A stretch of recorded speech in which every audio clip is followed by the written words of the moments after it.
to right this way, everyone.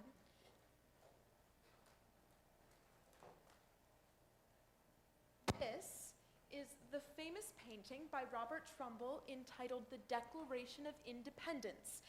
It was commissioned in 1817 by Congress. Is this the same picture that's on the $2 bill? Yes, it is, except for one slight difference. In the painting, it appears as though Thomas Jefferson is stepping on John Adams' toe. But on the back of the $2 bill, they appear separated. Many believe that this was supposed to symbolize their association as political enemies. Now, the 5 men in the front are John Adams, Thomas Jefferson, Benjamin Franklin, Roger Sherman, and Robert R. Livingston. They were known as the Committee of 5. Was the Declaration signed here at the Capitol? No, it was signed in Philadelphia at Independence Hall. As I was saying, the Committee of 5 was charged by Congress to write the Declaration. Right here is Richard Henry Lee. It was his idea for the colonies to declare their independence, and he started everything with the Virginia Resolve. Behind the desk is John Hancock. He presided over the Congress. And there is John Dickinson and John Jay, and all the way in the back is Edward Rutledge. They were all contributors. John Dickinson had the idea that we should reconcile with Britain, and he actually ended up refusing to sign the document. Is that how they really looked? Maybe. Because most of these men were still alive when Robert Trumbull painted the painting, he was able to seek out and use their likenesses. But the Second Continental Congress was not always as sedate and tranquil as they seem in the painting. We know from records that these men all had different ideas about what should be included in the Declaration, and sometimes they clashed even violently over their ideas. So that's not how they really looked. Well, I can tell you this, young lady, they were afraid of being caught. The rebellion that these men were involved in was treasonous, and the penalty for treason was hanging. The King's Army and Navy was stationed all over the colonies, or they could march or sail into Philadelphia at any time they wanted. These were all very wise and wealthy men, and they risked everything so that we could be here, taking this tour in a free country. So, no is the answer to your question, young lady. This isn't how they looked in 1776. They were probably wary and scared and maybe even panicky. But let's move on. There's so much more to learn about our nation's history.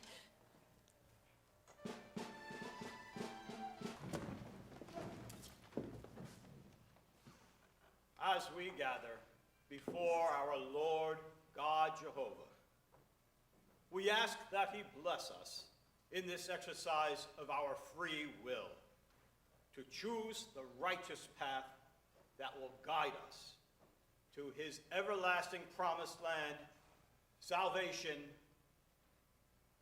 and peace. Amen. Amen. A bit late for that, Reverend. Amen. May the peace begin here first in this hall. Mr. Thompson, please state the continued items for business. Concerning our pursuit of unanimous consent in the independency matter, in yesterday's dispatches laid on this table is one from the North Carolina Committee instructing their delegates to vote yea for independence. Hear, hear! And another from the Virginia Convention instructing their delegation to propose a resolution, a formal resolution of independence. Decorum, please. As we deliberate these weighty matters under God, please let us begin this glorious morn with some decorum. Mr. Rutledge. Yes, we deliberate under God, and he may yet at this late date intervene and thus enlighten King George to protect we, his distant subjects, from the corrupt and brutish hand of Parliament. Even now in the fog and haze of cannon, war may not be inevitable. For 3 years now, we have thrashed this subject, both here and on the battlefield. We have implored the king in every manner possible, with olive branches, with white feathers. Hello there, man. Now you've gone too far. We've not surrendered. Short of surrender, we have implored the king in many ways and on many occasions to redress our grievances. Now, in this moment, it has been made plain. The maelstrom of war is upon us. My esteemed colleague, the delegate John Adams, speaks of war being at hand. Knowing he to be adept on said subject, permit me to ask, Mr. Adams, with your hand, have you ever shot and killed a man? Adams took to be a draw, he'd kill him. He'd talk him to death. Decorum. We shall have some order, and we shall refrain from such personal attacks.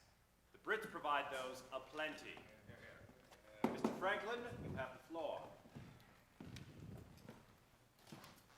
We are farmers, merchants, tradesmen. In truth, we are not soldiers or a warlike people. Yet war is upon us. This matter is not debatable. Yes, war is at hand, and even upon us. At the mere sight of our cannon over the hills of Boston, General Howe turns tail and sails off to Halifax, on his way to New York, I'm told. And a cheery welcome and home he'll find there too, centered in the heart of these several colonies, and a short march from where we here sit on this glorious morn. In response, what do? We exercise our collective wisdom and send our precious and meager army 1,000 miles north to attack Quebec. So, yes, I say to Mr. Franklin, we are not a warlike people, but I maintain we are fools. Perhaps Mr. Dickinson would care to replace General Washington. He'd do it, damn. Decorum, please. We will have some measure of civility here. Concerning the independency matter, the President recognizes Mr. Richard Henry Lee of Virginia. He will present his Virginia resolve.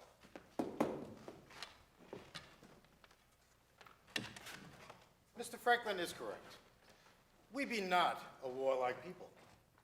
But I must ask, what are we?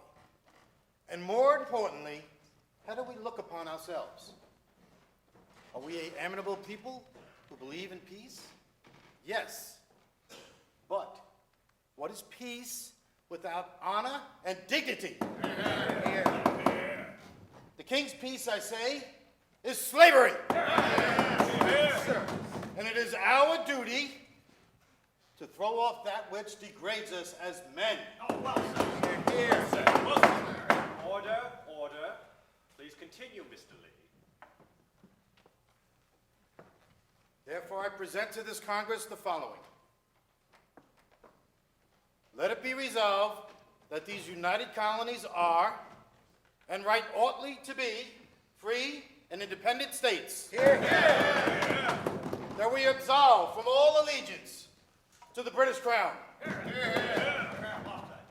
And all political connections between we and the state of Great Britain is and ought to be totally dissolved. I second the motion.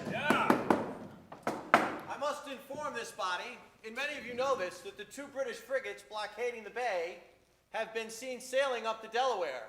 And we must also assume the Redcoats will not linger long in Nova Scotia.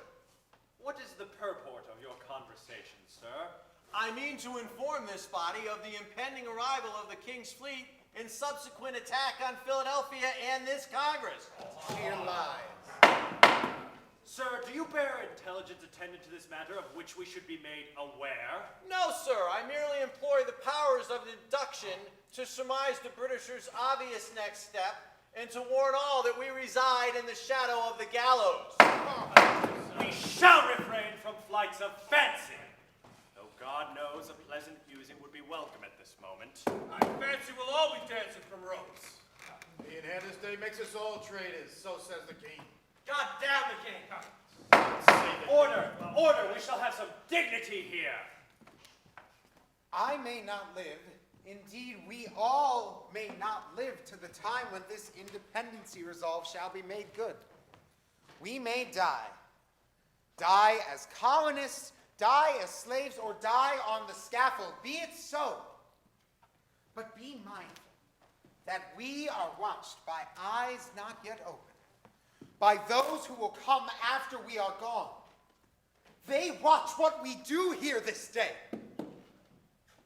If it be the pleasure of heaven that my country shall require the poor offering of my life, then I am ready. For while I yet live, let me have a country, or at least the hope of a country, a free country. To that purpose, we gather here this day. I would like to commend my dear colleague, Mr. Adams, on his eloquence. But I must ask, why all the haste? Britain is poised on delivering a fatal blow. If we take this step, this irrevocable position on independence, there will be war from one end of these colonies to the other. Meanwhile, our troops have been struck down by the pox, have little bomb powder, or anything else for that matter. We must approach this grave matter with intellect and reason before we decide to approach the guns of the world's paramount power. On, my dear fellow, when reason becomes unreasonable. We ran them out of Boston, and we'll run them out of New York and any damn where else. Concerning Mr. Lee's so-moved independency resolve, as we sit and debate here, alas, volumes of blood soak our battlefields. I say we are in a state of war. This is fact, irrefutable. The king has even proclaimed it so. Then sent his army and navy and even hired foreign mercenaries to butcher us. So we were not an unruly colony, but an independent state. An enemy. Therefore, since this is fact, we must proclaim it so. And in so doing, other foreign nations can acknowledge us as an independent sovereign power. Entreaties to France and Spain for their support. That is our only hope. French citizens now. Or perhaps we should all learn Spanish. We should send an envoy to France, with whom we have a common enemy, Britain. General Washington is in desperate need of muskets and shot. We must have allies. And what if they refuse? Then what? Then we have no hope. Our property is confiscated. We're all hung for treason, and this war is over. Mr. Moore, certainly there are less extreme outcomes. Please. New York will not vote for this. This rebellion. Not this day, not the next day, not ever. Order, please. Can we have some order, please? Why do we have servants cavorting about? Henceforth, these proceedings shall be restricted to delegates only. In the meantime, we will adjourn for 1 hour so we can clean this mess. Mr. President, our delegation will require just a short recess to deliberate Lee's resolve. We must confer with and await instructions from the Home Committee. To serve in the interest of unanimity, I propose we table this proposal for at least a few days. Well, how much time do you need? Mr. Lynch, your thoughts on it? 20 days should be sufficient. 20 days? Are there any objections? None here, Mr. President. That's a first. The Virginia resolve to absolve all ties with the crown is tabled for 20 days. And this convention shall recess so that we may clean this mess. We shall reconvene in 1 hour. Mr. President, should we not write a rough draft of this independency resolve? Yes, you're quite right, Mr. Adams. Form a committee to do so. Include a list of grievances or some such. This convention is adjourned for 1 hour. Thank you, Mr. President.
heard him, be it resolved that henceforth these proceedings are to be closed to all but the delegates.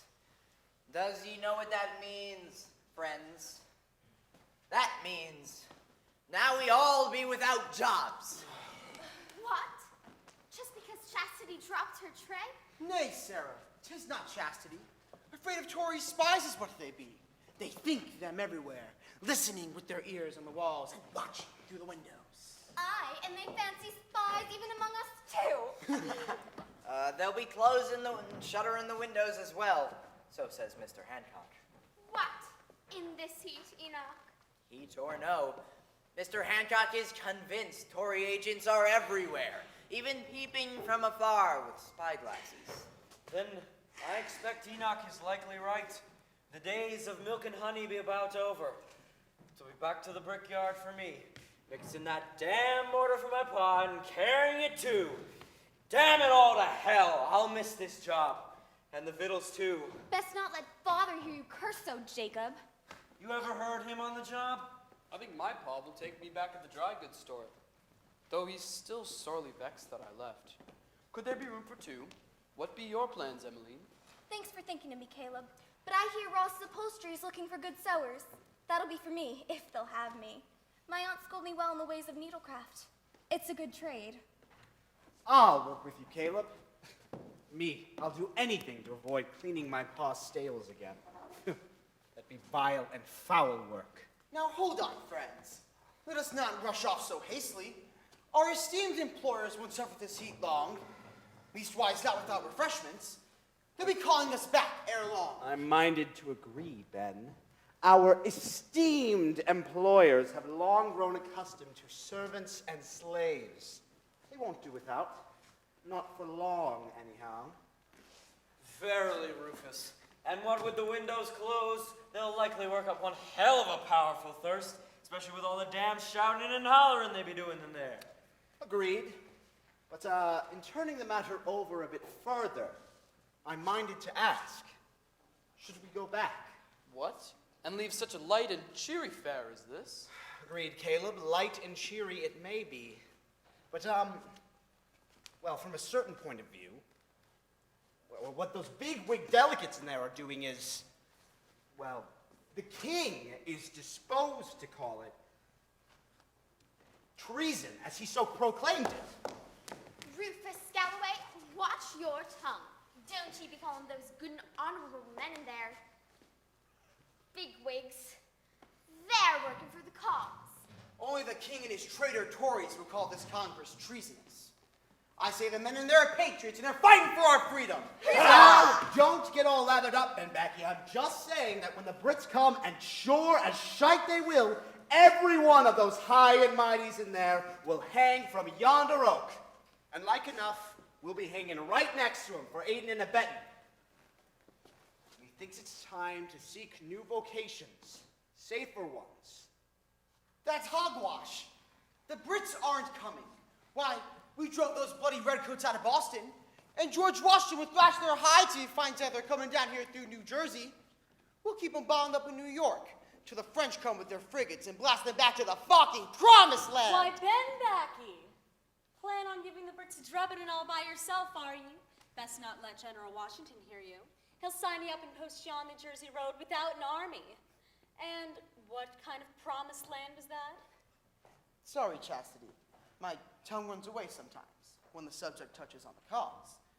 The Lord above grant that about the French be true. But, Chastity, where have you been? We've been waiting for you. Did you get hurt from the battery you took? I tried to stay and help, but they chased us out. I'm fine, Pen. Thanks for asking. I stayed to help clean. Chastity, did you hear there's to be no more biscuits and punch served? Now we're all out of a job. Oh, 'tis no matter. That just means we'll be serving more at the tavern. My father is building a second kitchen as we speak. We're busy as a hive of bees, and there's plenty of work for all if you'll have it. It seems that the gentlemen spend more time in our tavern than here in the State House anyways. Rufus thinks it could get dangerous around here if the redcoats come, and we should all find safer work and keep some distance from the delegates. Those 2 British warships patrol the harbor, and not because they're concerned for our safety and well-being, like I be concerned for yours, Miss Chastity. Why, Rufus, you be concerned for my well-being? Rufus thinks we'll all be swinging from the young hanging tree when the redcoats come. Let them come. The militia would take good care of their well-being. Yes, they'll throw rocks, shoot arrows, and even paint their faces and scare the bloody Brits away. Look, we have no powder nor shot, and neither does Washington. We couldn't stop a flock of geese from coming ashore. Well, versed in our state of readiness, you appear to be Rufus Galloway. A subject keen to your interests, methinks, and one you make your own business to know. You question my sympathies? Well, then you tread on dangerous ground, Ben Vacky. Now, friends, let's not bring the war here. At least not before the redcoats come. If they come. Fear we'll all know fighting and war soon enough. Now both of you, come with me back to the tavern. I'll serve you up some coffee and scones.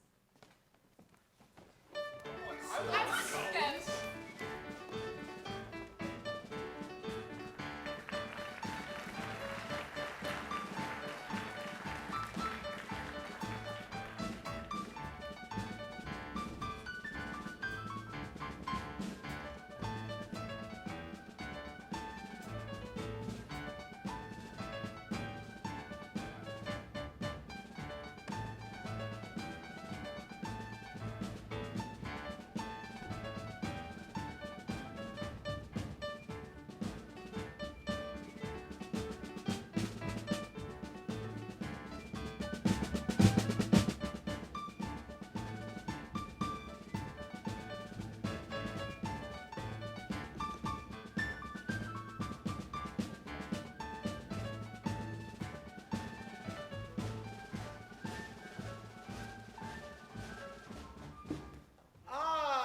Illustrious delegate from Virginia.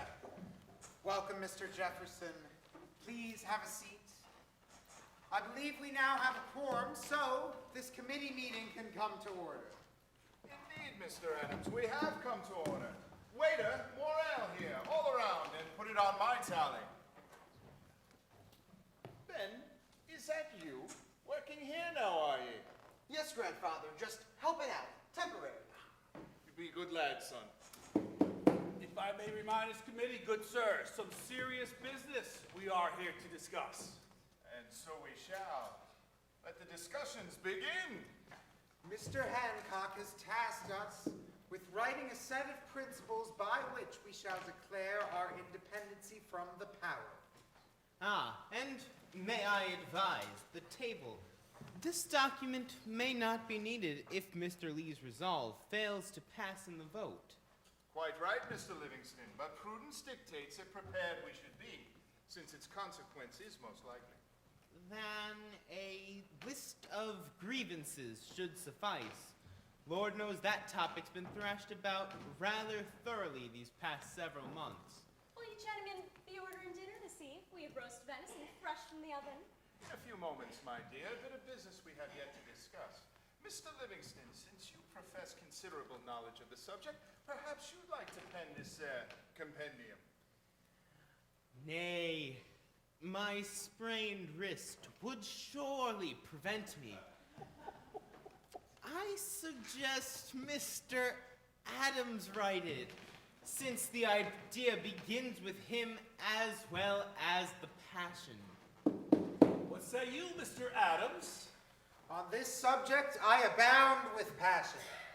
But said passion also compels me to sit on 22 other committees.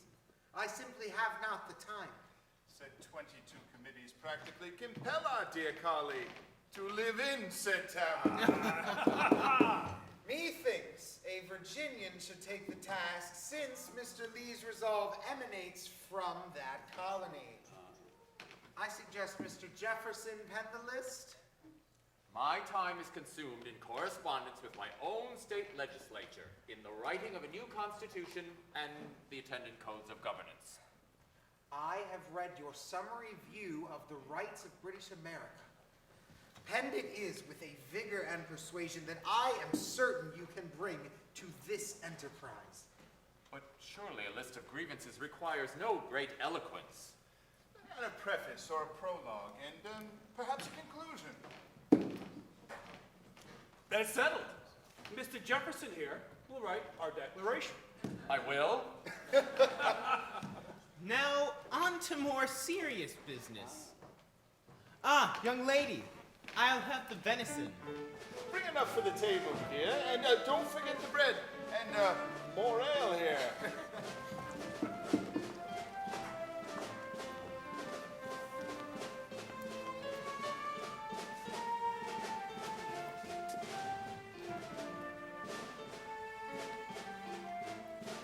The antediluvians were all very sober, for they had no wine, and they brewed no October, all wicked mad livers, on mischief still thinking, for there can't be good living where there is not one king.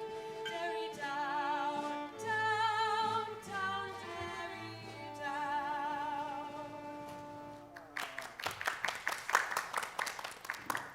Gentlemen, what can we play for you? Do ye know, God save us from the king? Most certainly.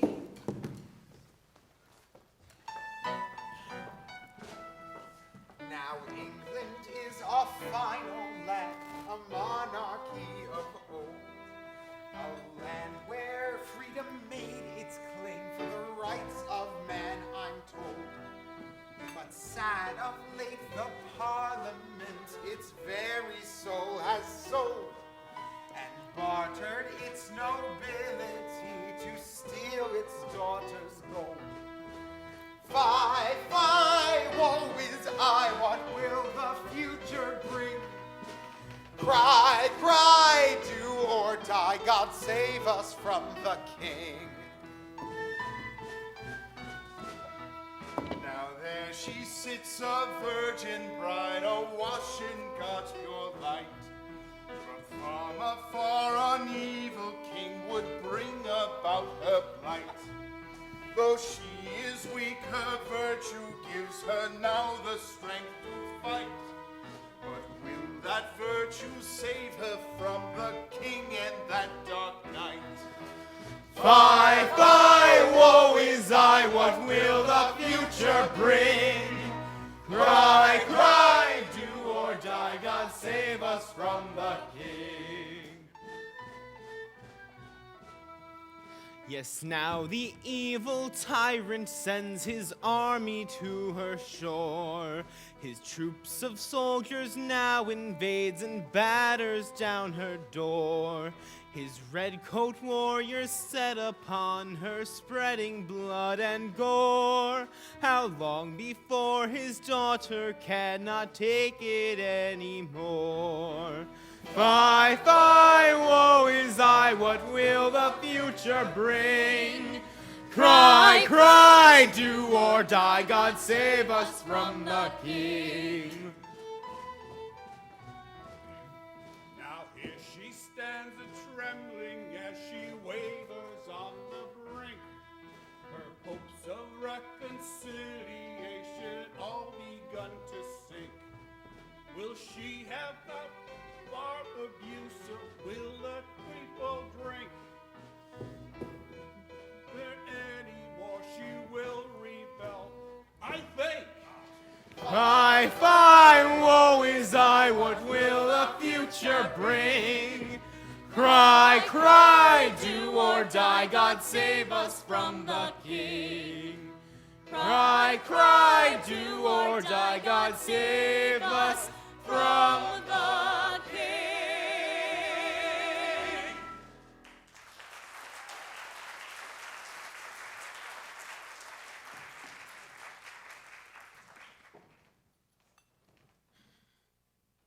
Chastity, me girl, back from the hall so soon? I heard you not come in. I was serving my friend some coffee out front and Ben's staying on to lend a hand. Ben, Franklin's grandson? Why for? He needs a job. Mr. Hancock closed down the State House to all but the delegates. And he did that why? Worried about spies, they be. Sorely worried. They suspect everyone. And you, girl, do they suspect you, Chastity? No, Father. Not yet. But I be scared, Father, shaking scared. I dropped a platter on Mr. Dickinson, I was trembling so. That's when they closed down the State House. They must be talking important business. What were they saying in there, girl? Father, I don't want to do this anymore. I don't think it's right. All my friends say that it's... Chastity, my girl, we Smiths are loyal to the crown and mother country, and we'll do what we must to keep this tavern open. The feuding colonists with their tattered army stand no chance against the British might. Besides, the rewards be lucrative to us. How else could we afford all this? And the new kitchen as well. Still, Father, my friends see things more differently. And I wish that... You wish. You will do what I wish. You hearing me, girl, and you will use these ears and keep them open mighty wide. And tell me all you hear. Understand? That's what I wish. Yes, Father. We don't need the State House. We can learn most of the delicate secrets right here. At least while enough to keep the king's purse open. Now go out there and ply your trade. And listen good. We'll talk more later.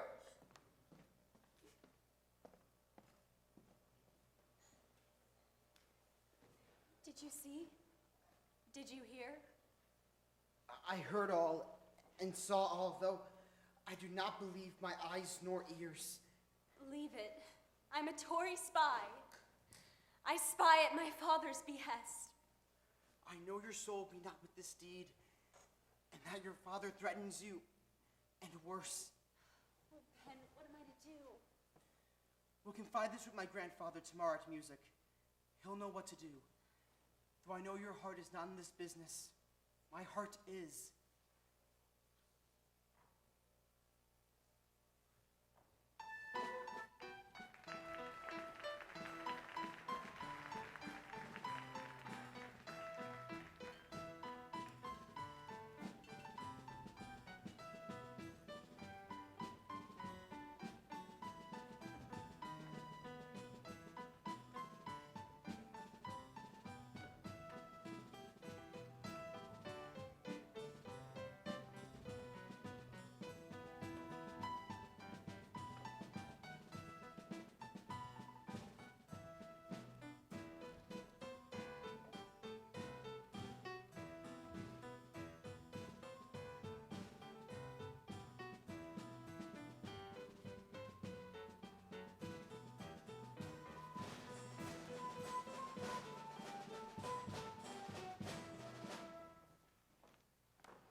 Mr. Dickinson is here to see you.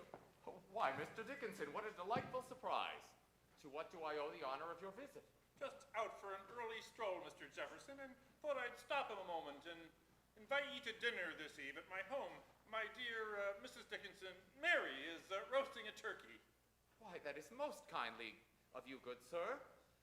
A home-cooked meal would be a most welcome respite from this tedious quill work. Yes, I heard the task of drafting an independency declaration has descended upon thee, and it piqued my interest, I must admit. Descend it did, and rather precipitously, I must admit. Will you indulge my curiosity? Oh, why, of course. I'd be honored to have your opinion, though I've penned but 2 paragraphs. Most eloquent, Mr. Jefferson. Truly gifted you are with a quill.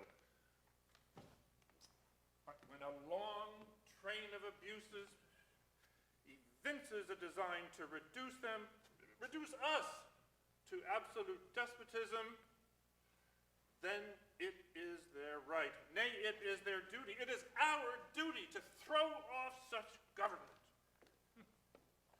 Our right and our duty, you say. By what means, Mr. Jefferson, may I ask, should we throw off such government? By whatever means necessary. But we Christians have been taught in the Gospel of Matthew to love our enemies and even to do good to them that hate us. Certainly you are a God-fearing Christian, Mr. Jefferson. A Christian I am, sir, but I must confess that the wisdom of that precept escapes me. Oh, the Lord's wisdom is often beyond our ken, but if we accept our Lord Savior's omnipotence, his godhood, then we must also accept his precepts. Yes, Mr. Dickinson, but the Creator also endowed us with the most inalienable precept of all, the right to life, liberty, and the pursuit of happiness, which King George sorely attempts to deny us. Oh, quite so, quite so. But if I may return to this section here, the duty to throw off despots. Good sir, from what scripture does this duty emanate? Why, from the ultimate source of all canon law, the Ten Commandments. The Ten Commandments?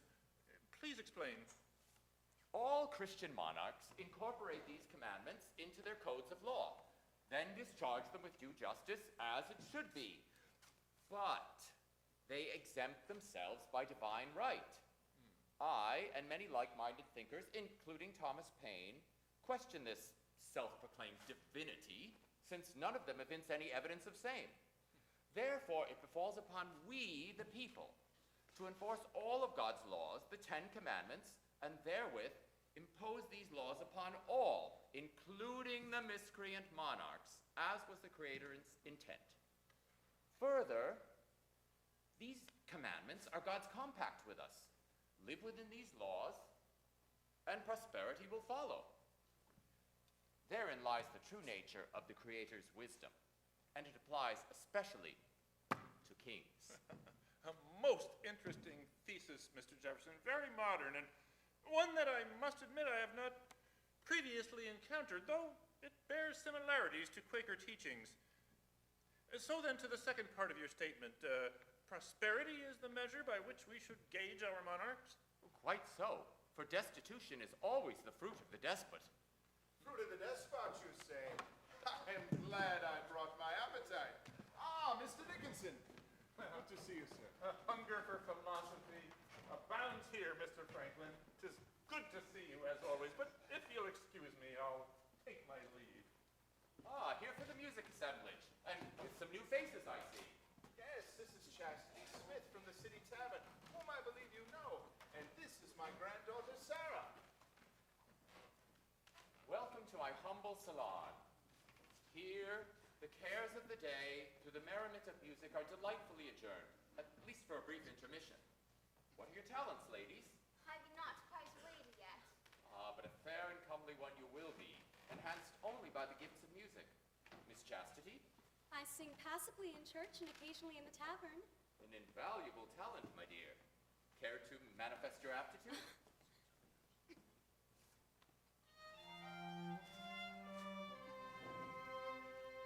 "'Tis a sorry state, 'tis a sorry state, the state that we are all in. We've an empty hearth and an empty plate, for my Johnny has gone a-warring. Off to fight a red-coat foe, with sword and musket sparring. Often left me here in woe, for my Johnny has gone a-warring. Oh, Johnny, Johnny boy, when will you be returning? Johnny, you were my joy, you left my heart a-burning." Excellent. I think we pick up the tempo a little bit. Now Johnny is a fighting lad, and one that we are proud of. For when the king took call he spoke right up aloud. The cruel injustice that was wrought upon his sovereign person, how dare the king impose on him, and thus he took to cursing. Oh George, oh king, I will not stand for any such incursion. I'll cast you out my country ere I settle for such diversion. Oh, Johnny, Johnny boy, when will you be returning? Johnny, you were my joy, you left my heart a-burning.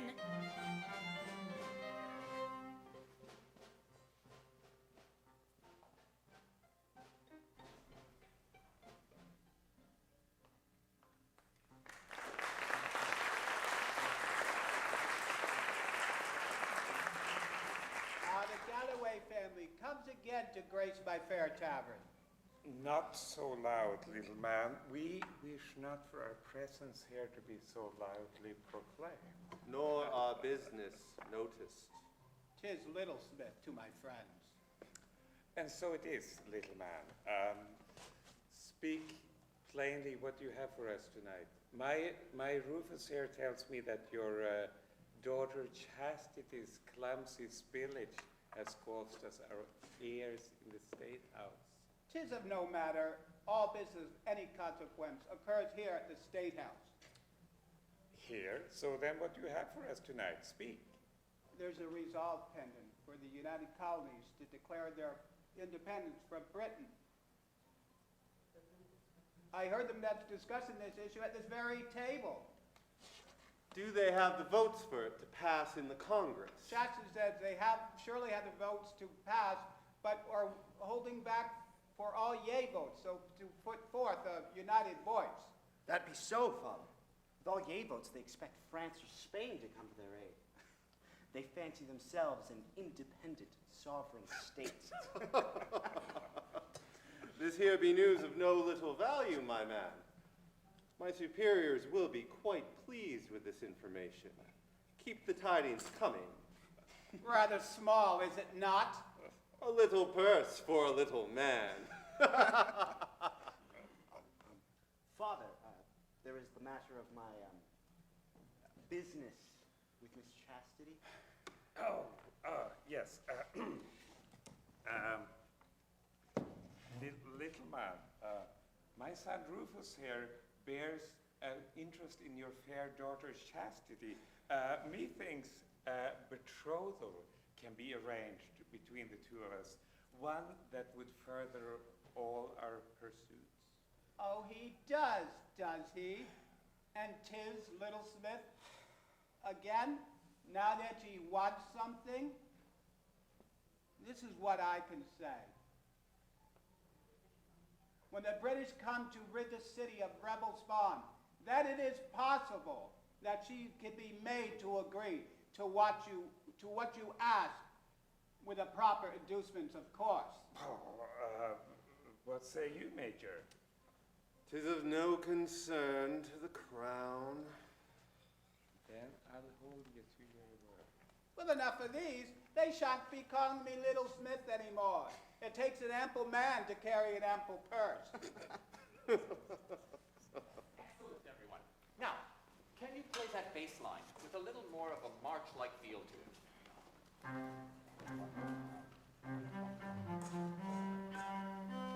Yes, that's excellent. Now, double the melody, but add a flourish, a trill, maybe a turn.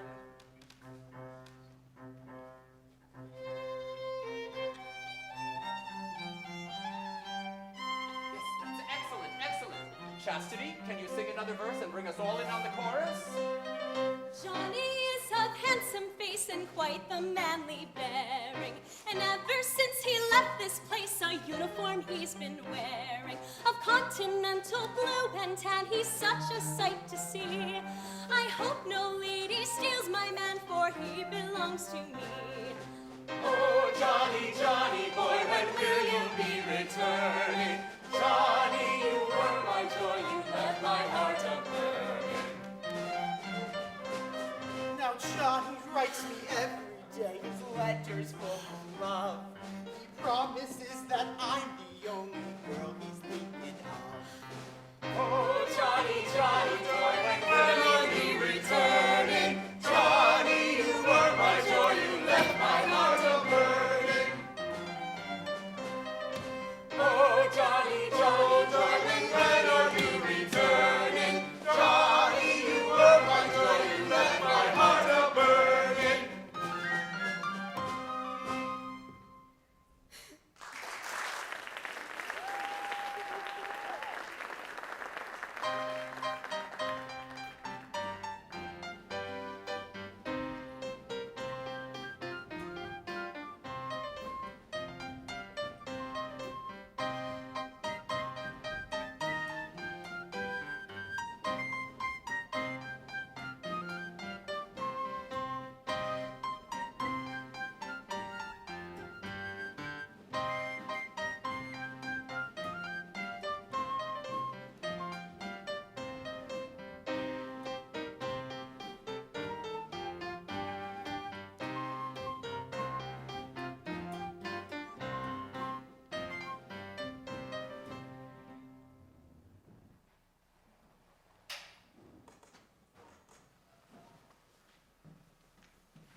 satisfaction. Well, task well done, Jenny. But ye can tighten the stitch here on the shoulder seam, where these jerseys will bear much rough use. Girl, where is thy name? Ladies, girls, forget not to stitch thy name into the collars of the shirts, as is our custom.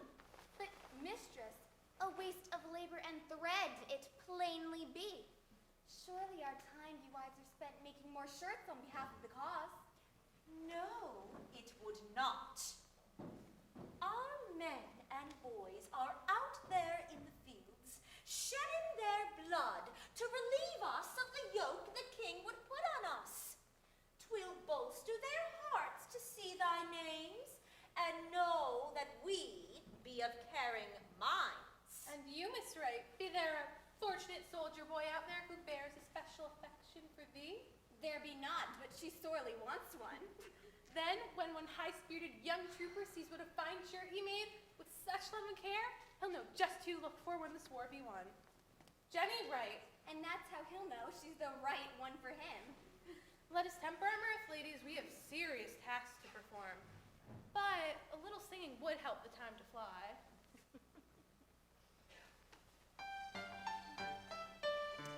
We will do our part for a noble cause, the cause of liberty. For freedom's fire lives in our hearts and will not let us be. Burn, burn, burn it to the ground. King George's kingdom cannot stand if freedom can't be found. Burn, burn, burn it to the ground. King George's kingdom cannot stand if freedom can't be found.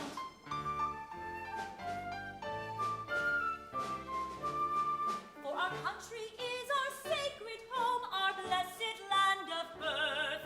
And should the king sail all the foe, we'll fight for what they're worth. We will not let him trespass here and trample us to death. For we'll all shout, God save the cause, in with our dying breath. Burn, burn, burn it to the ground. King George's kingdom cannot stand if freedom can't be found. We will not let him trespass here and trample us to death. For we'll all shout, God save the cause, in with our dying breath.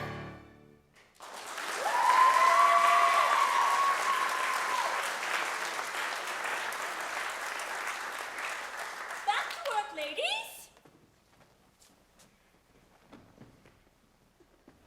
Pardon, please, I seek Mistress Ross. That be me?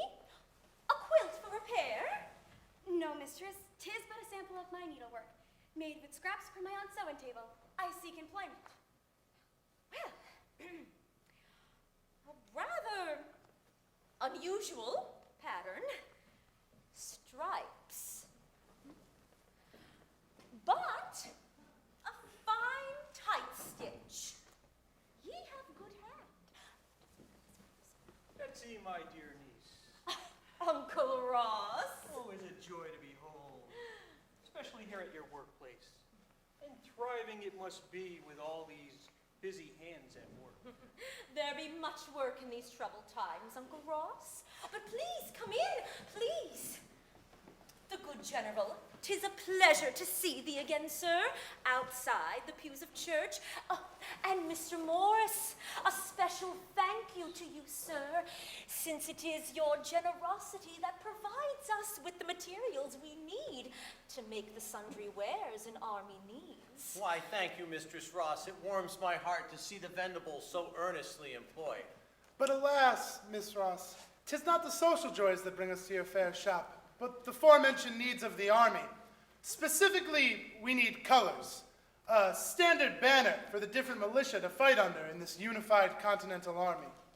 General Washington, sir, 'Tis certainly our pleasure to oblige thee in what ye request. But flags are a specialized trade, belonging more properly to the sailmaker's craft. General, Mr. Morris, have a look at this. They're similar to what we seek. Yes, quite remarkably so, but 'tis of no consequence, since a quilt is not a flag. Please pardon, sir, but if I were to be given a proper canvas and stronger thread, perhaps I can make thee a stronger patchwork that would hold up as a real flag. And if I may suggest, my aunt taught me that stars should look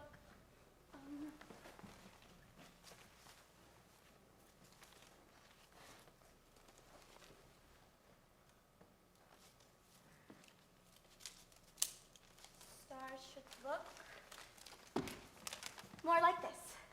Stars should have 5 points, not 6. This way they cut perfect each time, and 'tis far easier as well. By George, I think the girl has something here. George, did you say by George? Surely you must be referring to our George Washington here, since the other one bears some ill will hereabouts. Quite so, quite so. It appears, Miss Betsy, you have a flag maker now.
Eventide, gentlemen, eventide.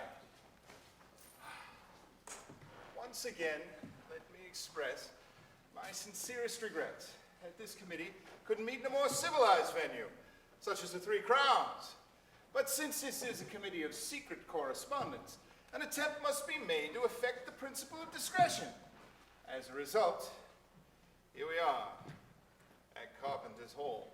The principle of long-windedness shall be effected here too, I see, Mr. Franklin. Can we proceed to the business at hand? Gentlemen, with eagle-eye foresight, let me provide this committee with the requisite provisions to effect a civilized exchange. Verily, my friend, I require no eagle eye to see that you have partaken of more than a few requisite provisions and civilized exchanges. If it be my girth you refer to, good sir, let me illustrate for you a great advantage. When we are all hanged for what we are now doing, from the weight and size of my body, I shall succumb in but a few minutes, whereas you, from the lightness of yours, shall dance in the air for an hour or two after I am gone, until the reaper comes for you. Oh, your advantage includes my pacifist ideals. Otherwise, I would be inclined to a dance of a different sort. Gentlemen, gentlemen, we all feel the weight of these grave times. No jest intended, Ben. Let us accept Mr. Harrison's excellent fare with the grace that he has provided it. Here, here. But if we can, but for an instant, focus on committee business. Provisions which we have here aplenty. Our army does not. We have been tasked with finding the means to provide such provisions. We are tasked, sir, with begging foreign powers for aid whilst we wage war against an invincible army and an invincible navy. Our only hope is France, which just lost a war to said invincible foe and signed a treaty prohibiting said aid. Yes, Mr. Dickinson, there is truth in what you say. There is suicide in what I say. But like the girth of Mr. Harrison here, we have our advantages as well. A quick demise? No, sir. I speak of the tides of history. As the flow of liberty surges about the earth, the despotism of kings wane. This flow is imbued in the breast of each and every one of our fighting men, and is likewise invincible.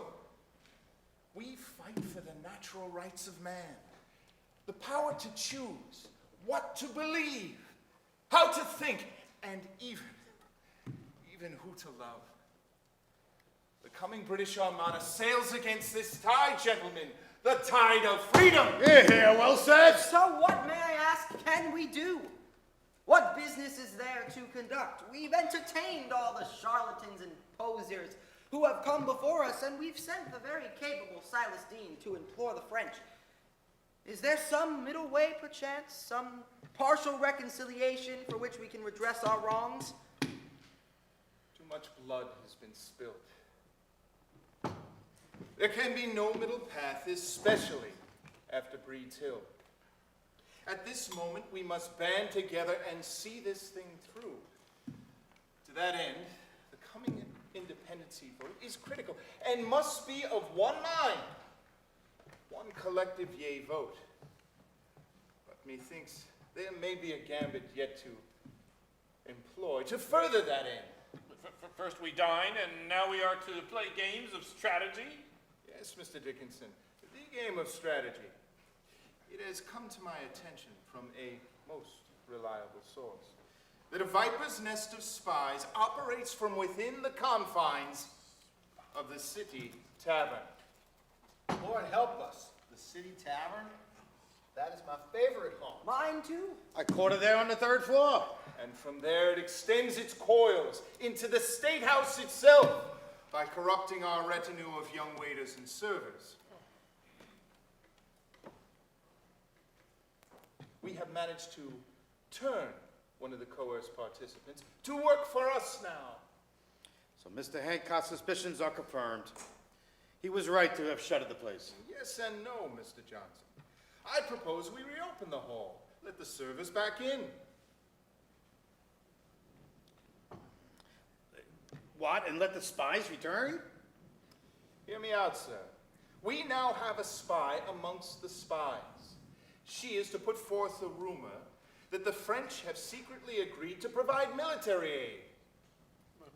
We are to fabricate and disseminate a deliberate calumny? No, sir. You misheard my statement. We use the servers to spin the rumor as rumor only, not as truth. To what purpose does this deception serve? Purpose is twofold.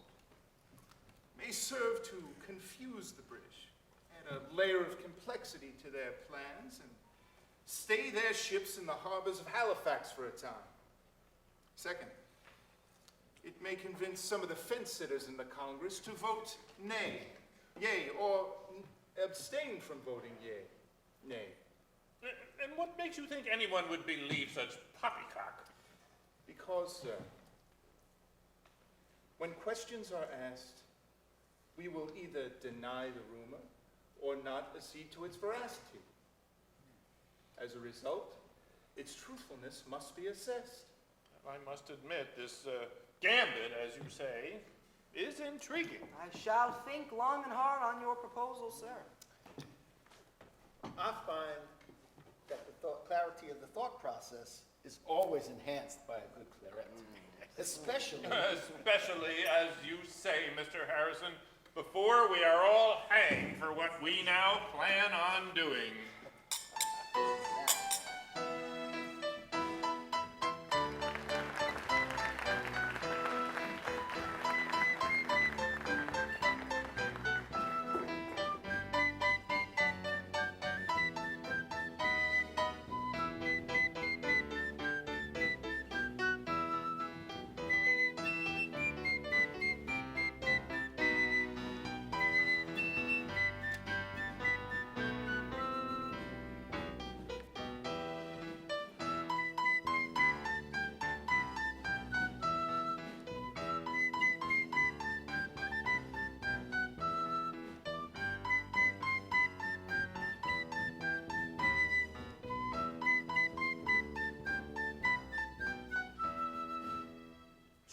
you came.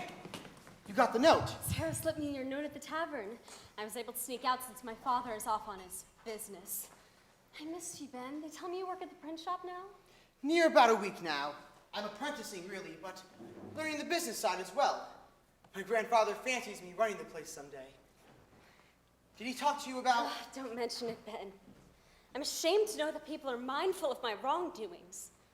And yes, in a private moment, he explained the plan to me and what I should do. I did as he bid and relayed the falsehood about the French to both my father and Rufus. It comes around most often these days. They'll be sure to relay it on to their Toryist masters. Then the deed is done. The ruse is set. It is my fervent hope, Chastity dearest, that your part in this will be done as well. Be done? Be done, Ben Backy! No, this business is not done. I fear the troubles have only just begun, and with us in the thick of it. Oh, Ben, my heart grows chill with fear. All these lies, and this trickery will only beget yet more lies and wickedness. Till what, Ben? To the cause is one, Chastity. This war forces all, including us, to make choices, to tread paths in which we would never dare. Not in normal times, but before Chastity, your father gave you no choice. For I saw what he did to you. He forced you to do his bidding.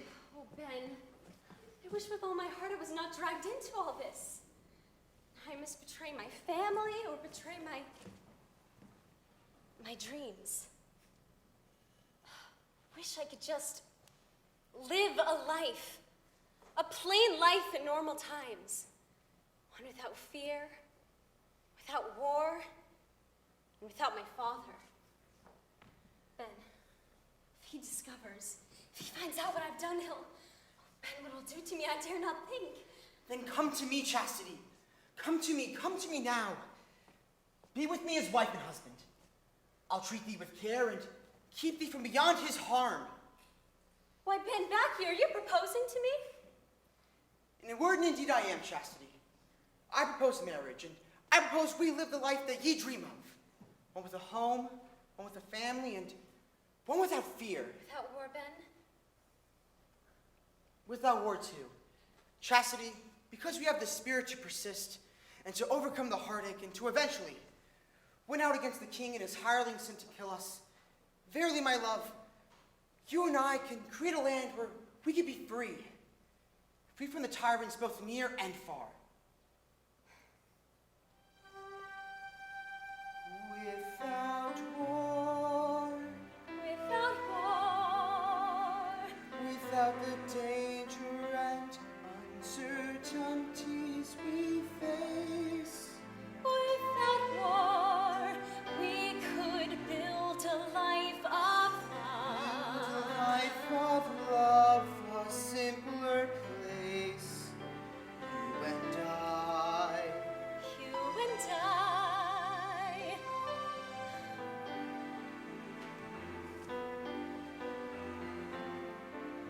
Without war, without the madness and deceit, safe within our own retreat, we could build a simple life, just a husband and a wife, living like two normal people anywhere, side by side.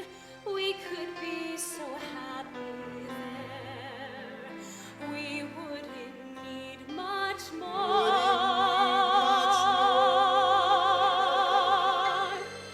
Without war. Without war.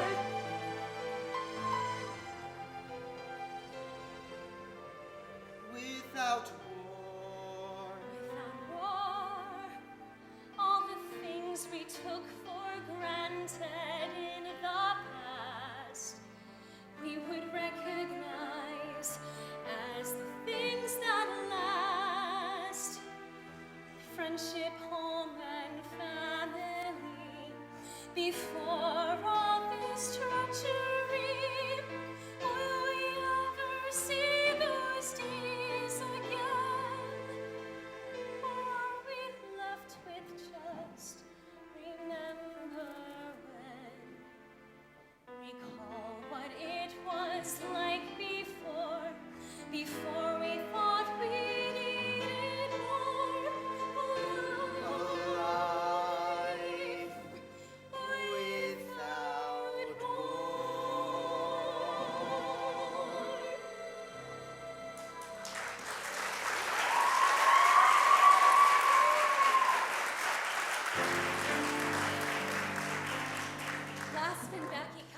senses.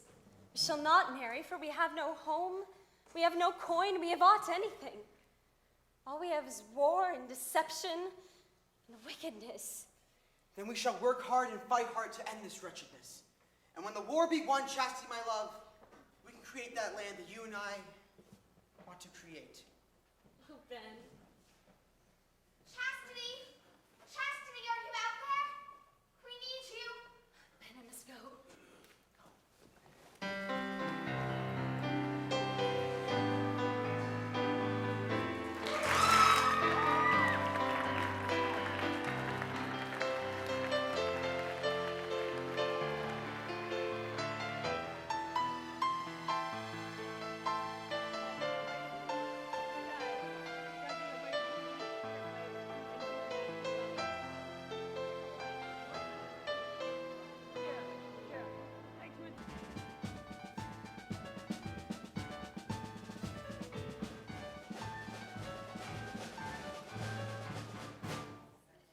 Unanimity, unanimity, that is our quest.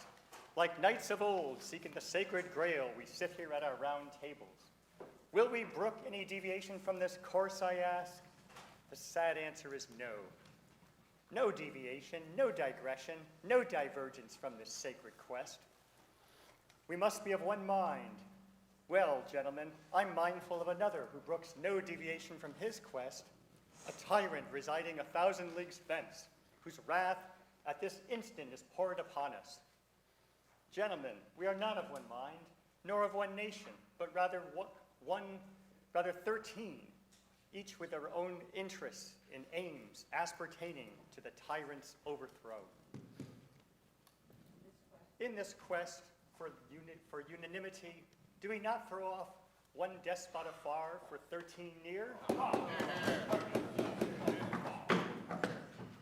What guarantee do we have against this possibility?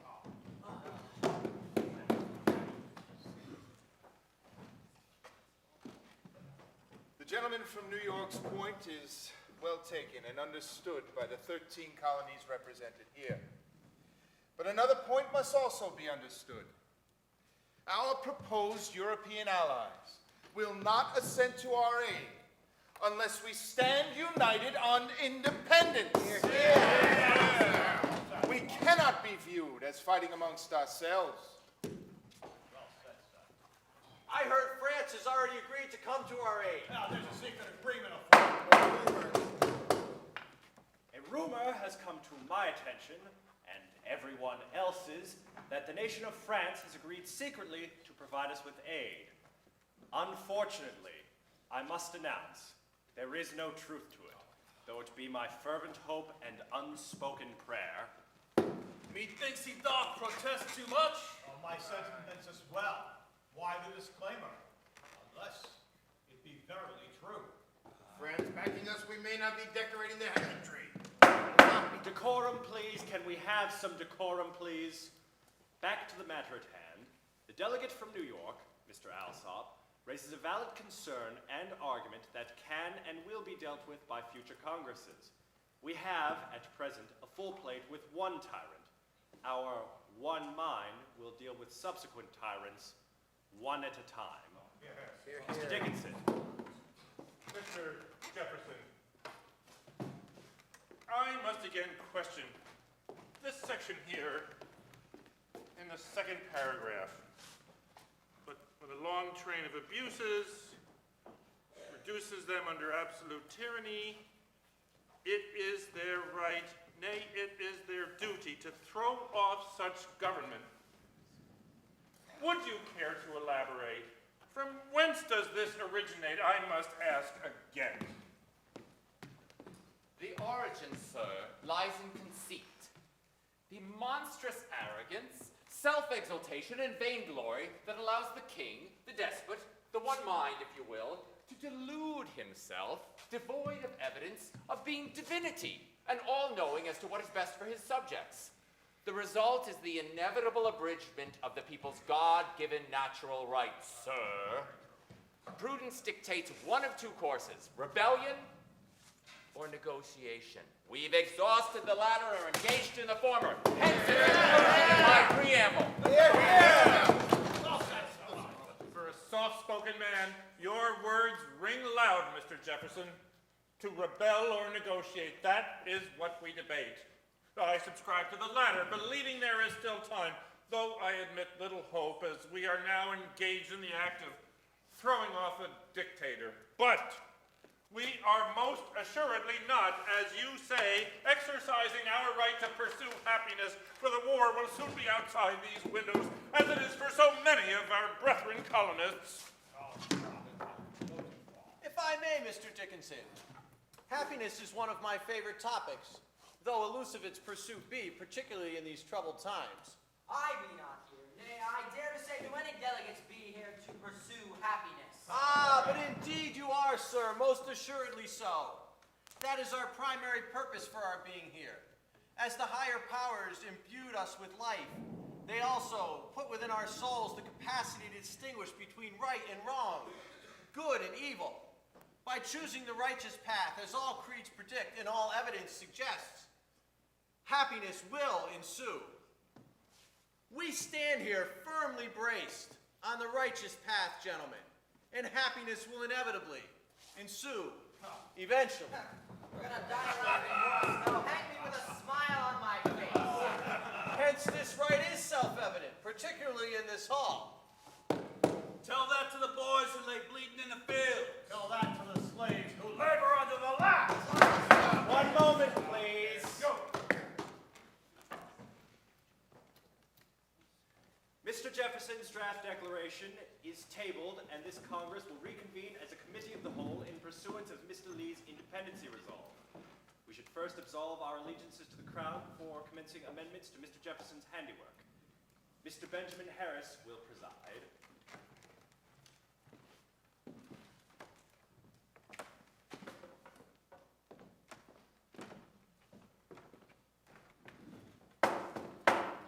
The Committee of the Whole is now in session. So grave is the matter of slavery, sir, as to pervade all debate. For the wrongs wreaked upon the wretched slaves are incomparably worse than those which rouse us to take arms against the crown. Those of us newly awakened to the perception of human rights shall not ignore this abomination. The Virginia legislature in 1772, at my lead, voted an address to the king remonstrating against the continuation of the African slave trade. The address was vetoed by the regal governor. Other colonies made similar proposals, only to be struck down as well. The tyrant king wages a cruel war against human nature itself through his representatives. Hence, I was forced to list this as one of our reasons for the separation from Great Britain. The subject is the resolve from Mr. Lee. Mr. Edward Rutledge, delegate from South Carolina, has the floor. I abhor the practice of slavery as much as any man, malevolent institution established long before my existence. The Greeks, the Romans, and we are told, even Abraham had slaves. In my great country of South Carolina, we grew so accustomed to the practice and convenience of having slaves that few among us even question the propriety and rectitude of it. As we review our relationship with our king and master, we find a certain kinship with the slave. But I suggest we tackle the bondage of the overseer from afar, then break the bonds more near at hand. We can and we should do both, I say.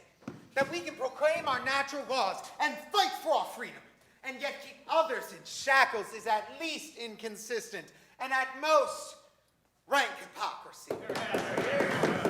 I ask, what man can bear in his heart the rightness of our cause while making this exception?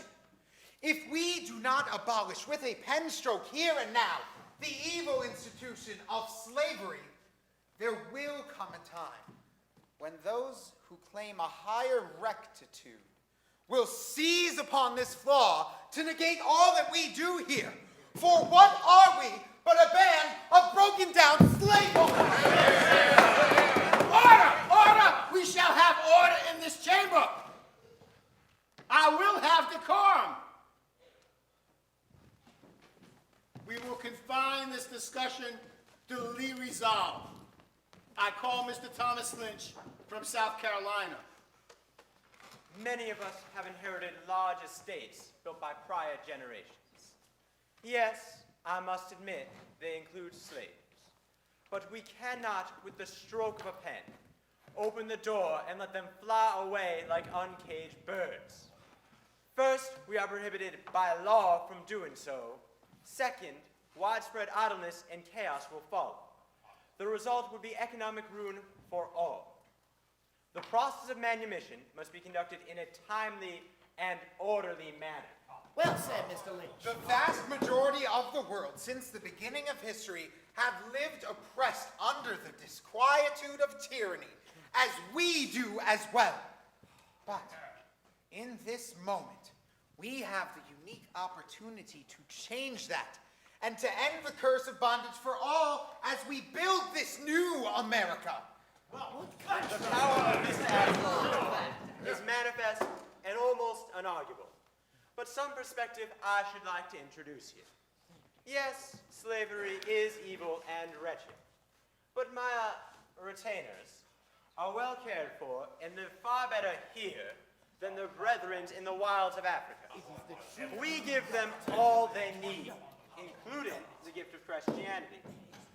Even the Ten Commandments state, "Thou shalt not covet thy neighbor's house, nor his manservant, nor maid." So now God says, "Thou shalt have slaves." How low will you go, sir?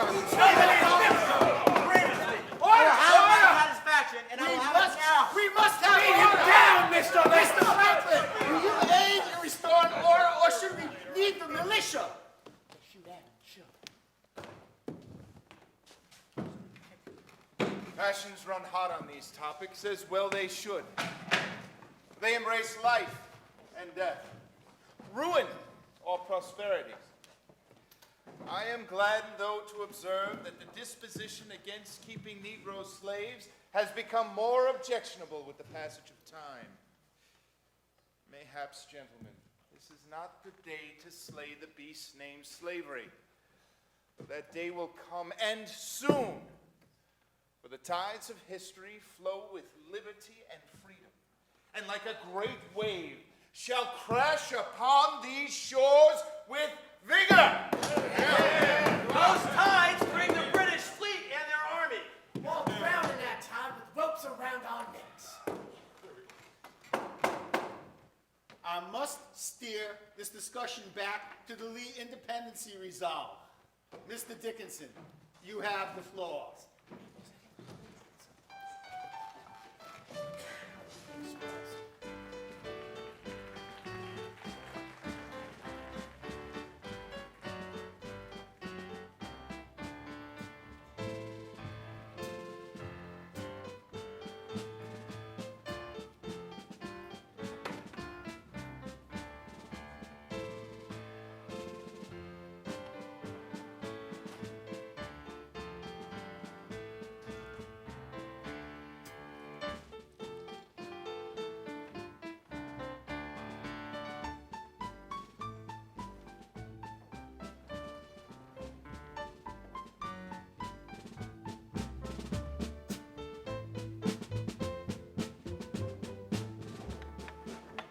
Gentlemen, your forks are down, I see. I fancy that means you've dined to your proper satisfaction? Yes, yes. The dinner was quite good, actually. A right proper repast you serve here, little Smith. This tavern you run is truly an oasis in this otherwise bleak provincial wilderness. We provincials do have our good points. Belittled we be by our betters. By your betters? Yes, indeed. Quite right you are there. 'Tis a shame, though, that the mother must chide her unruly brood, teach them respect, learn them their place. A lesson I would be mindful of if I were you, little man. If you please, Major, I am mindful that most of us are not unruly children, but rather duty-bound in holding a strict loyalty to the mother country. Pity, really, that the few despoil the repast for the many. What's this I hear? The French have secretly agreed to aid the rabble? My daughter vows to its veracity, sir. She heard Ben Franklin mention it on the sly at a private meeting. Vows to its veracity? The rumor abounds, sir. I hear it on every tongue at every table I serve here, sir. I have made inquiries, sir, into this rumor, and none of my French sources nor anybody else knows from where this rumor originates. It's pure hearsay. John Hancock has publicly disavowed this news. He calls it wishful chatter. Our blockade of the Delaware allows no commerce nor dispatch from overseas. And Howe's fleet has landed in New York, blocking that route. Perchance the source comes from within, sir. Explain yourself, man. Mayhap a devious scheme is afoot, one with evil intent, secret intent. But what could be the intent? The purpose of the calumny, if that is what it be? Well, if the French came to the aid of the rebellion, it might actually have a chance of succeeding. In the looming independency vote, the fence-sitters might come down on the side of rebellion. That could be the intent. Your words resound with the ring of truth, Gideon. This news reeks of deceit. If this be a scheme, then a clever mind drives this wagon. That would be Ben Franklin, sir. No mind be as wily or guileful as his. And the disseminator would have to be close at hand. Someone who would, bow to its veracity. Little Smith. A refill, if you please. The rumor abounds, does it? It's all your ears here today. Well, mayhaps they need a little fixin', 'cause they ain't hearing so well, methinks. Now, hear this, you little turd. Bring me the source and fetch her soon, or the next sound these ears will hear are the crackling fires of hell.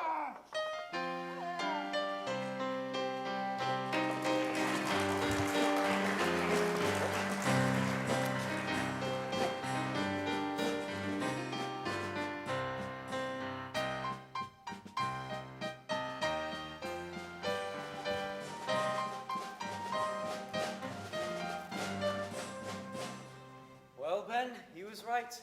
They called us back ere 2 weeks run by. I figured you were right as well, Jacob. The days of milk and honey be done as well, since they ran my tail braggarts since early this morn. I'm rather nigh exhausted. Leastwise, they opened the windows this time. Aye, and let all the damn horse flies in. Truly, they be hellspawn. But I saw not Tory spies listening and peeping through the windows. Oh, you can bet they're still out there, sneaking around and watching. Verily, Enoch. They make it their business to know and listen. They know every bloody word that's said in there. Ain't no need for sneaking around. With all that banging and hollering, I'm allowing the whole blooming town knows what's going on in there. Well, there's plenty cause for shouting and hollering, since these be some damn lively times we're living in. Voting for independence and such.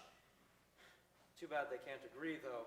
Both sides being of such otherwise minds and all. Oh, they will. They just put the vote off till tomorrow.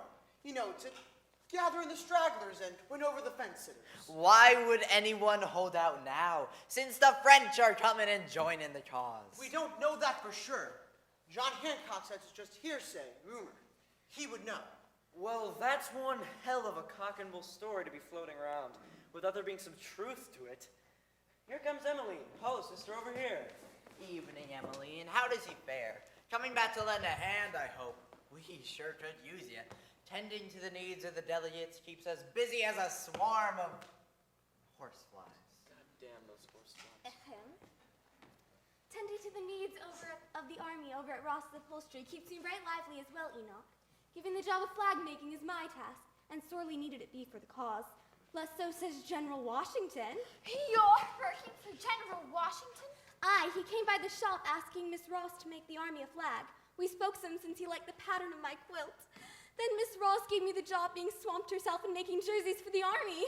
Huzzah for Emmeline! Doing some right serious work for the cause you are. I do what I can, if so it may be. I wish I could do more work for the cause. 'Tis my fervent wish as bloody well. I expect we could join the militia, help repel the wretched redcoats when they come. It's not just the redcoats need repelling. Our friends from the crown are here now, hatching their plans and laying their schemes. Poor Miss Ross's young husband died last winter guarding the powder house when it blew.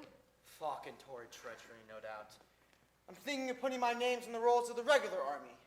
Do what I can to put an end to this little scrap with the king's men. Little scrap with the king's men. So that's what we're calling the war now. And again, you'll be the one to end it, will ye? I said do what I can to help end it, Chastity. And well schooled in the ways of warfare ye be now. Chastity, it's for us that I want to do this, so we can, as we spoke, build that light together that we've been talking of. What? What is going on? Oh, Ben, I know you do this for us, for our, plans, but throwing your life away, Ben, it's not in a dream. What will Grandfather Franklin say? He wants you to work in the print shop, not join the army. Chastity, there you are. Come forth, girl. We would have speech with thee. Ben, he knows. I can tell he knows. What do I do? Chastity, come, girl, now. Meaning no disrespect, sir, but Chastity and I, Chastity and I, we're together now, and we're plighted to be married. Should we not be coming with you, sir? No, not now. Oh, is that right, boy? Well, Rufus here might fancy a different outcome. Mr. Smith has betrothed Chastity to me, so she'll be coming along with us, and right now. You shall lay no hand on her, Rufus. Oh, well, then I'll lay a fist on you. Coming with me. Do not be taking Chastity, lest not while we stand. Stand like your friends, you shall not stand. Who'll be first? I doubt you can shoot three with your one-shot pistol. I'll shoot you first, and at the first sight of blood, your fellow louds will run like the treasonous curs they be. Oh, there, man. Lower that weapon and lower it quick. There'll be no blood spilt here, not on this day. We've heard tidings of Tory mischief afoot, and lo, here it plays out. But attacking our young servants and my grandchildren as well, that is low, sir. Even for a king's man. Know this. We will get to the root of your perfidy and deal with it in proper fashion. Arrest this man. Threatening the citizens is a crime hereabouts. As you well know, Mr. Galloway. We'll take them to the guardhouse. We'll deal with these Tory villains as they well deserve.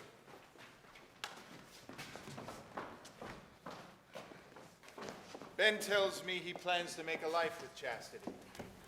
The right to do so is a liberty worth fighting for. Wouldn't you agree, Mr. Smith? Good. Because Chastity is protected under my wing now. Henceforth, you will leave her be. Agreed, Mr. Smith? We are watching you, Mr. Smith. We suspect you of substantial malevolence in that listening post you call a tavern. Bear it well in mind, little man. Oh, Ben, are you hurt? I'll live after my first little scrap with the king's men. Oh, Ben.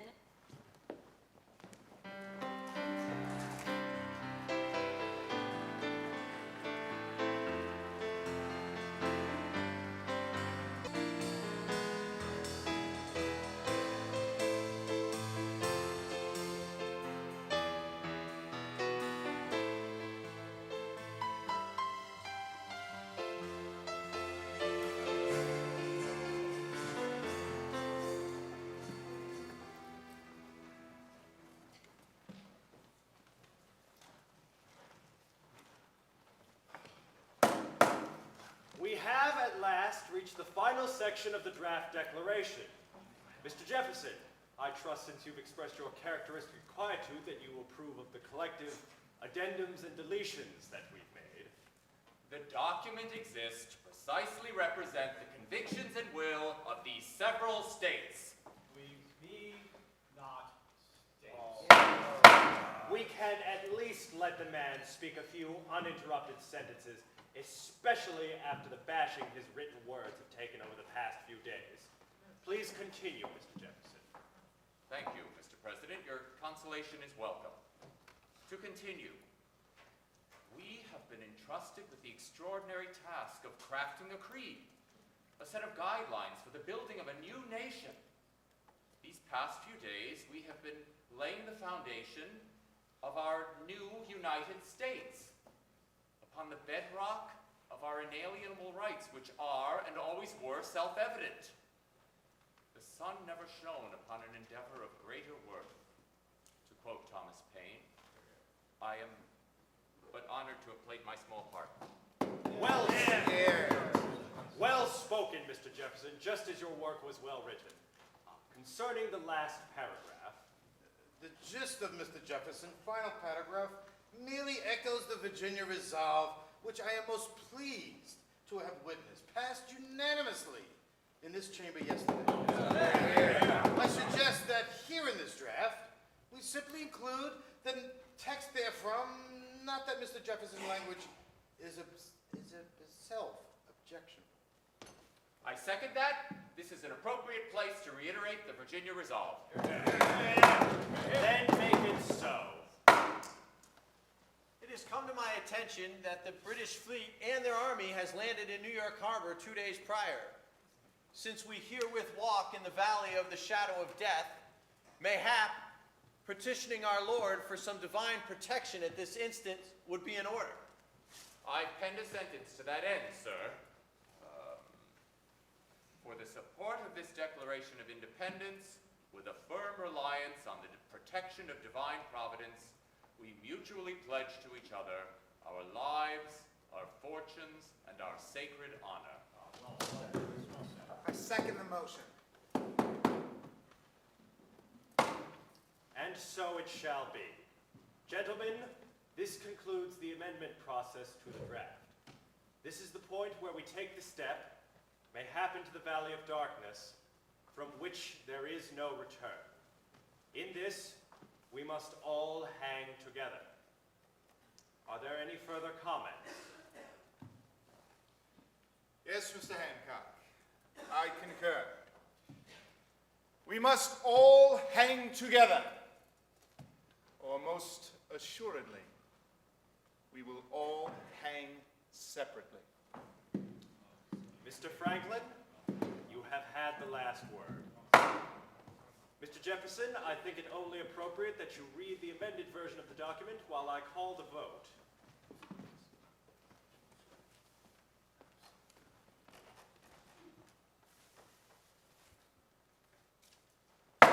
Georgia. Aye. When in the course of human events it becomes necessary for one people to dissolve the political bands which have connected them with another, North Carolina. Aye. We hold these truths to be self-evident. South Carolina. Aye. That all men are created equal. Maryland. Aye. That they are endowed by their Creator with certain inalienable rights. Virginia. Aye.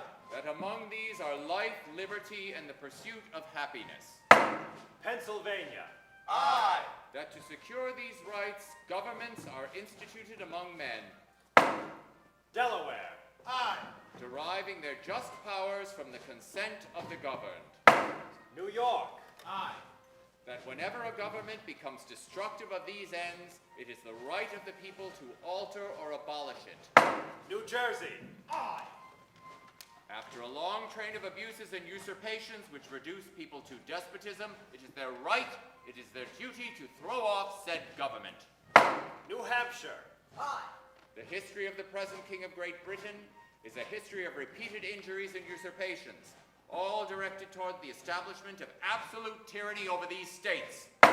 Massachusetts. Aye. In every stage of these oppressions, we have petitioned for redress in the most humble terms. Rhode Island. Aye. That these united colonies are, and of a right ought to be, free and independent states. Connecticut. Aye. That we are absolved from all allegiance to the British Crown. Make it so, and so it shall be. Before we conclude, escape these verminous flies, gentlemen, we have one more piece of business. Gentlemen, we have a new flag. I for the flag! I for the new country!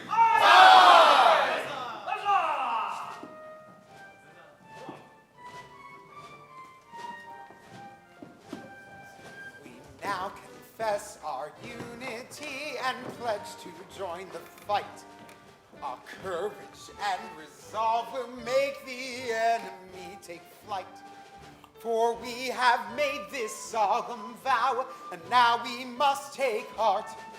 If we don't hang together, we will surely hang apart.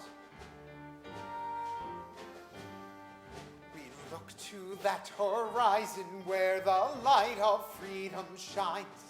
Though ere the dark night covers us, no tyrant now defines the limits of our liberty. Though danger we now face, we'll risk it all in our attempt to reach that higher place.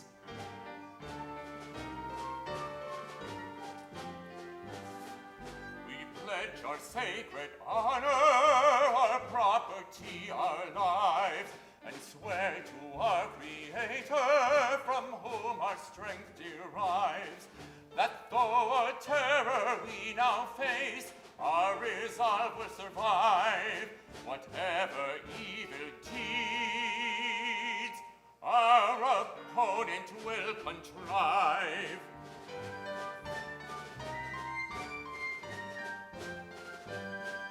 For we shall stand together, out of many one. Our flag shall be the symbol of the country will become. For the tyrant king has our sacred rights purloined. Raise our colors high, the battle is now joined.